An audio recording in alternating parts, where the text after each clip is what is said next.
Nomor 2, nah secara umum umat Islam itu dalam memahami ajaran agama ada yang bersifat moderat, puritan, dan liberal.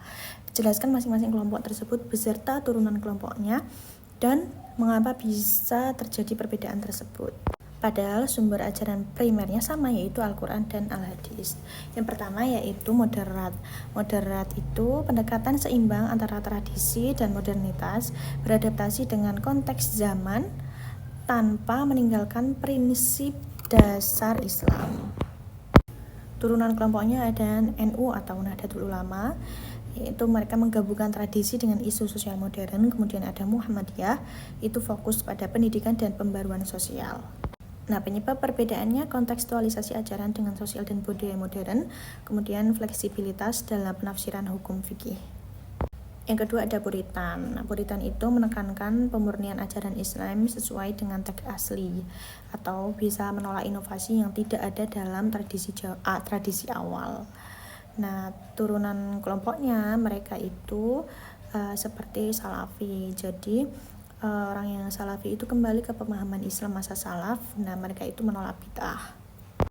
Dan ada Wahabi, mereka reformasi untuk tauhid murni, jadi mereka itu menolak praktek syirik.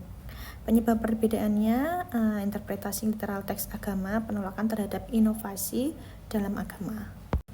Kemudian yang ketiga ada liberal. Nah, liberal itu interpretasi ajaran Islam dengan pendekatan bebas dan kritis, mengutamakan nilai-nilai modern seperti hak asasi manusia dan demokrasi. Turunan kelompoknya ada Jaringan Islam Liberal atau disingkat JIL.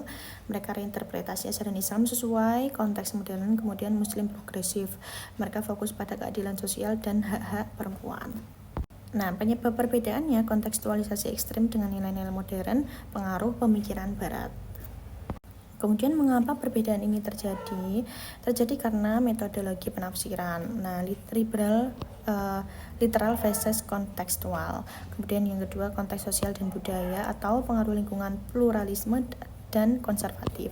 Kemudian yang ketiga sejarah dan politik, pengaruh sejarah kolonialisme dan dinamika politik. Kemudian ada pengaruh ulama dan pemikiran, variasi pemikiran ulama dan intelektual. Kemudian ada reaksi terhadap modernitas, maksudnya sikap terhadap modernitas dan perubahan sosial ekonomi.